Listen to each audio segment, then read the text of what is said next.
Emilio Ordiz, ¿qué tal? ¿Cómo estás? Hola Adri, ¿qué tal? ¿Qué tal la semana post-Granada? Bueno, bien, volviendo un poco a la realidad, vimos mucha foto en la Alhambra, mucha imagen graciosa con Borrell haciendo fotos de todo. Nos lo pasamos bien, echamos un buen ratillo allí un par de días y ahora hemos vuelto ya un poco a la rutina. Iba a decir normal en Bruselas, bueno, no sé si normal es la palabra, pero vamos, que hemos vuelto al día a día. Una semana que estemos más tranquilos. Creo que tu sección va a ser de que nos expliques la rutina en Bruselas. Una semana de estas Sí, estaría bien, estaría que bien. nos deje la política y que estemos más tranquilos lo podremos comentar. De todas maneras, en el episodio de hoy estamos evidentemente hablando contigo en esta parte final del episodio y hemos hablado, bueno, pues de los intentos o de la negociación que está llevando a cabo Pedro Sánchez. Una de las características que tiene la negociación es que está hablando con muchos partidos porque necesita los votos de muchos partidos. El gobierno será de coalición entre dos, el Partido Socialista y Sumar, pero la investidura va a necesitar de otros muchos socios. Y queríamos viajar contigo por Europa, vamos a decirlo así, para saber si esta situación es normal o no. Es decir, gobiernos, ya no digo solo de coalición, sino gobiernos plurales, con la necesidad de diferentes socios dentro o fuera del gobierno. Supongo que el bipartidismo que aquí en España hemos tenido tantos años, en Europa es verdad que hay ejemplos de países donde no lo hay desde hace mucho, pero no sé, Emilio, ¿qué nos puedes contar? Pues hay un poquito de todo. Bélgica, sin ir más lejos, es una amalgama eh, bastante interesante en este sentido. El gobierno No, actual no nos hables de ha Bélgica, que se han caído. tirado mucho tiempo sin gobierno y tienen dos puestos del top 5 de días sin gobierno. Eso es. De hecho, por ahí empezamos. Ahora mismo la coalición, digamos, de apoyos del gobierno de Alexander De Croo son hasta 7 partidos y el partido liberal, que es el del primer ministro, como digo, Alexander De Croo, fue tercero en las últimas elecciones. Es decir, en el caso de Bélgica no solo hay una red de partidos para la coalición y de apoyos, sino que no es demasiado habitual que el gobierno lo lidere la fuerza más votada. Esto que voy a decir, no sé a cuánta gente sorprenderá, pero el hecho de tener que buscar apoyos, como decía Pedro Sánchez, votos hasta de debajo de las piedras, eh, en otros países de Europa suele ser signo de inestabilidad. El ejemplo belga es como muy mediático, ¿no? Por los 200 y pico días, creo que son 256, ¿no? Días que estuvieron en su día sin gobierno, pero por ejemplo en Bulgaria, que lleva 5 elecciones en 2 años, han tenido también que armar una mayoría parlamentaria bastante amplia. En Estonia, el último gobierno de Kaja Kallas era una coalición de hasta 7 partidos. Eh, como tú decías antes, no todos entran a formar parte del gobierno, pero si sumamos miembros de la coalición de gobierno más apoyos parlamentarios, nos sale, como digo, en Estonia una amalgama bastante amplia de partidos. Luego, por ejemplo, un país que nos resulta más, o dos países que nos resultan más habituales, que son más cercanos, son Alemania e Italia, y los dos tienen un gobierno de coalición de 3 partidos, no de dos, que en España, como también mencionabas tú antes, pues va a ser de dos formaciones, más allá de que Sumar ya en sí misma no es una formación unitaria, por así decir.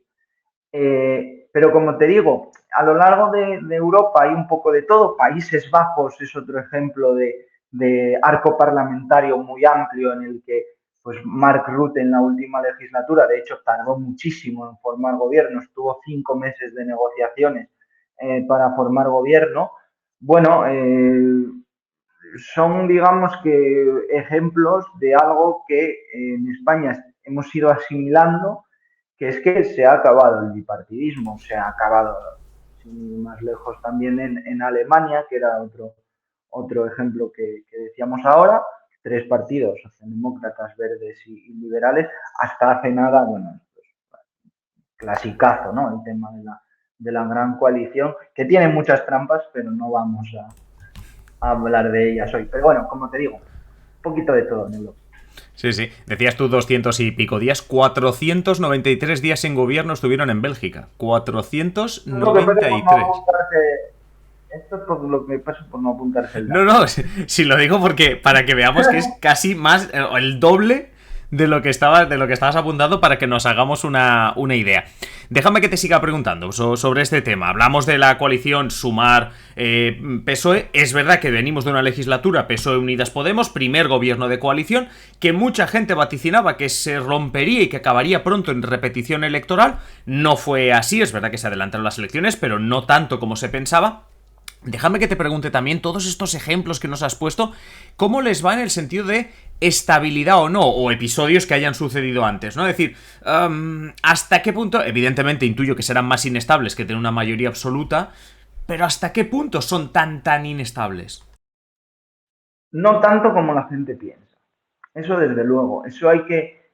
digamos que la inestabilidad tiene dos lecturas. Hay una inestabilidad propiamente electoral, es decir, el hecho de tener que repetir elecciones porque no formas gobierno, vamos a decirlo así, que luego hay otra vertiente, como digo, que es un poco ver la foto de la legislatura. En el sur de Europa somos un poquito especiales en este sentido. Los gobiernos italianos son paradigma de inestabilidad. De hecho, no lo comentamos antes porque era un caso especial, pero el gobierno de concentración de Mario Draghi, que eran todos los partidos salvo Fratelli d'Italia, duró lo que duró. ¿Por qué? Porque se juntó pues, una amalgama de partidos con intereses dispares. Si nos acordamos, en aquel gobierno de concentración estaba desde la Liga de Matteo Salvini hasta el PD, pasando por un movimiento 5 estrellas que iba mutando, no se sabía muy bien a qué, ¿no? Pero luego en el sur tenemos somos un poco más pillos en ese sentido. Otro ejemplo, Grecia recuperó el bonus de 50 escaños más para el ganador precisamente para evitar el bloqueo postelectoral o la inestabilidad. ¿Son gobiernos inestables en general? No, de hecho, el gobierno estonio, por ejemplo, es un gobierno relativamente estable. El gobierno de Países Bajos, no esta última legislatura, pero sí suele ser un gobierno también bastante estable. De hecho, bueno, parece que porque lo digo ahora es un poco coincide en el tiempo que ha adelantado elecciones, pero no es lo habitual. Luego, el belga sí que suele tender a una ruptura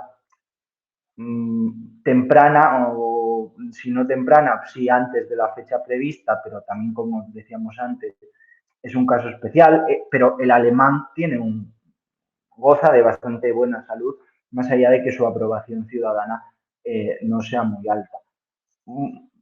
Normalmente yo creo que con este resumen la conclusión que sacamos es que la inestabilidad política depende mucho de la cultura política del país.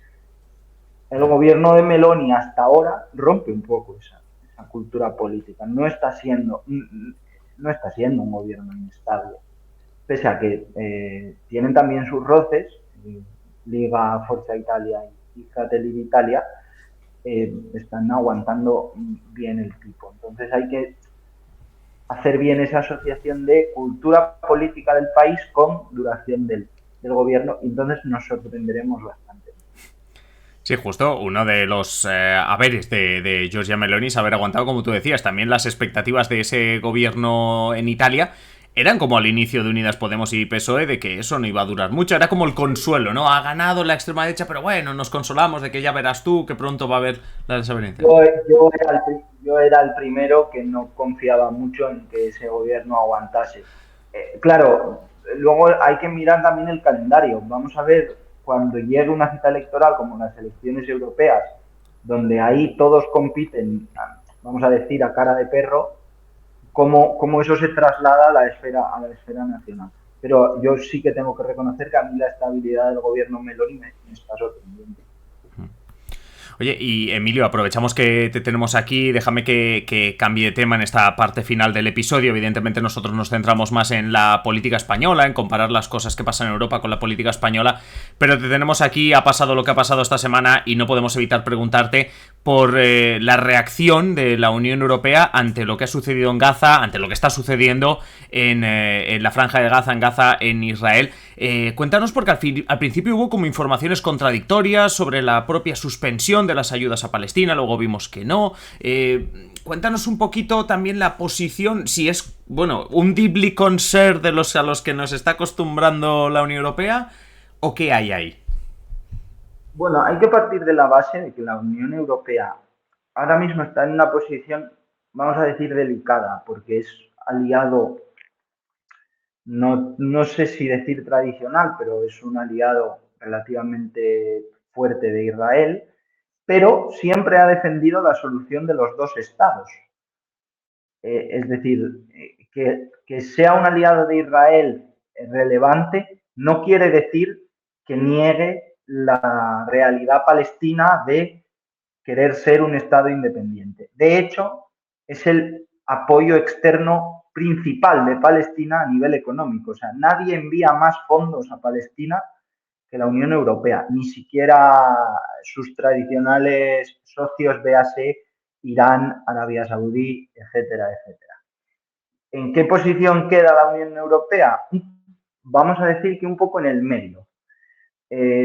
Sí está haciendo una cosa, que es poner el foco no tanto en que esto sea un conflicto Israel-Palestina, sino que se trata de un conflicto Israel-Hamás. Y Hamás forma parte de la lista de organizaciones terroristas de la Unión. Ese es un poco el resumen general. ¿Qué ha pasado esta semana? Que en la comisión se hicieron la ficha un lío, porque el comisario húngaro Olivier Valergi, digamos que actuó de forma unilateral. Ahora está un poco de moda volver a hablar de unilateralidad. Este comisario, que es el comisario de Vecindad y Ampliación, salió a decir que suspendía la ayuda suspendía la ayuda al desarrollo para Palestina. Esto es una partida. La gente, los medios de comunicación, y yo creo que en general, si no se explica la diferencia, es fácil caer en esa confusión, pensó que se bloqueaba la ayuda humanitaria a Palestina. Pues ni una cosa ni la otra. La ayuda al desarrollo es una parte, la ayuda humanitaria es la otra. ¿Qué acabó diciendo la comisión para corregir el entuerto?